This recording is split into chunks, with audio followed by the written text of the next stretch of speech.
Have you ever heard of an army that conquered battlefields without firing a single shot? An army whose greatest weapons were not cannons and bullets, but rubber, speakers, and pure imagination. Today, we're re-diving into one of the most brilliant and bizarre stories of World War II.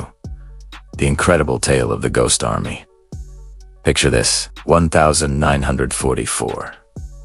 The war in Europe is raging. The Allied forces are pushing deep into enemy territory after the D-Day landings. But every step forward is met with fierce German resistance. Every soldier, every tank, every piece of equipment is precious. Losing any of them could mean the difference between victory and defeat. In this high-stakes environment, a top-secret unit was born, officially known as the 23rd Headquarters Special Troops.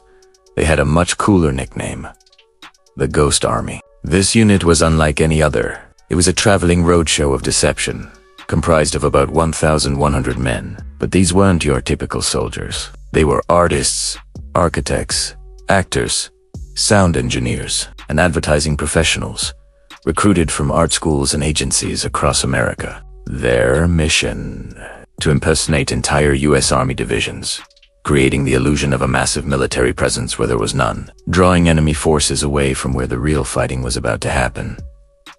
So, how did they pull it off? Their arsenal was a masterclass in creative warfare, divided into three main parts. First, there was visual deception. Imagine you're a German reconnaissance pilot, flying high above the French countryside. You look down, and you see it.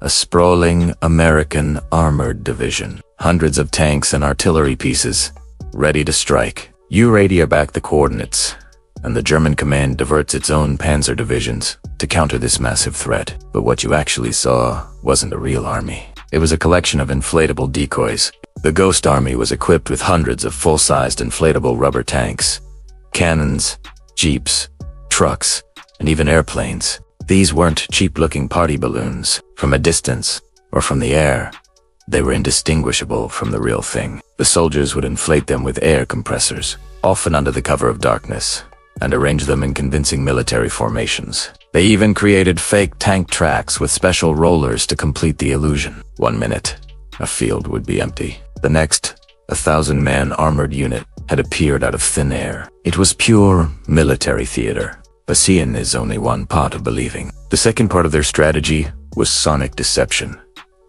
An army isn't silent. It rumbles.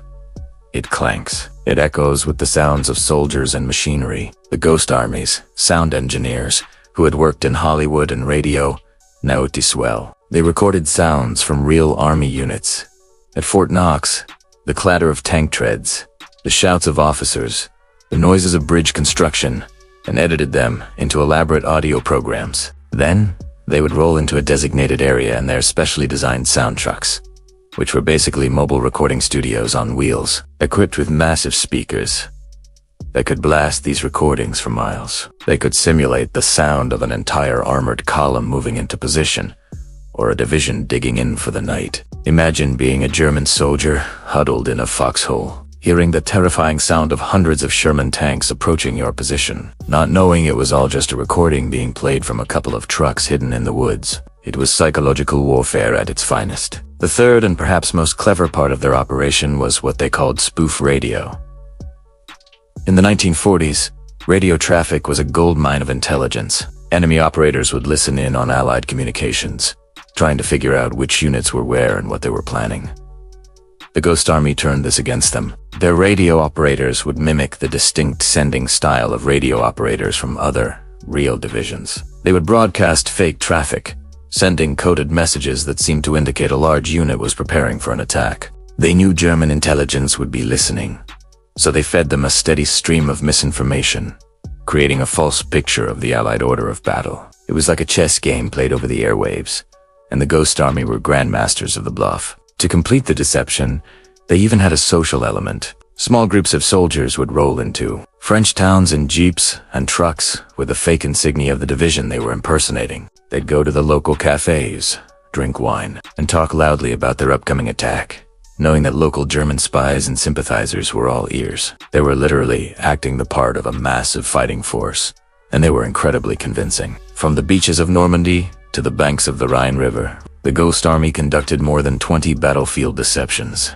They impersonated more than 30 different Allied units, creating the illusion of a force that was twice its actual size. One of their most famous operations was Operation Fizeram. In March 1945, the real US Ninth Army needed to cross the Rhine River, a heavily defended natural barrier. To draw German attention away, the Ghost Army was tasked with pretending to be two entire divisions, about 30,000 men, preparing to cross the river miles away from the actual location.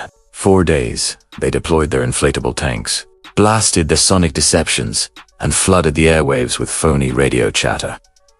The German command fell for it completely. They diverted significant resources, including artillery and infantry, to counter the non-existent threat, which allowed the real Ninth Army to cross the Rhine with far fewer casualties than anticipated. The work of the Ghost Army was so secret that its existence wasn't officially declassified until 1996, more than 50 years after the war ended.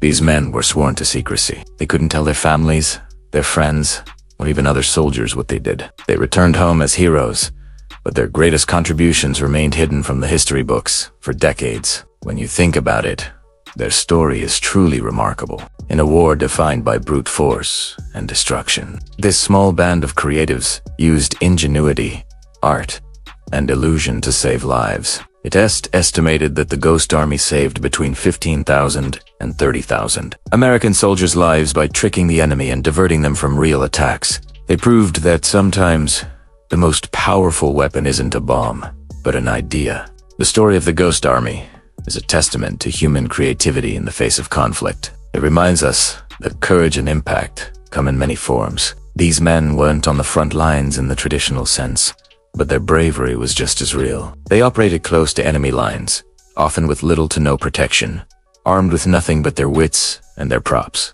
Their legacy is a powerful reminder that thinking outside the box can change the world, and in their case, it helped win a war.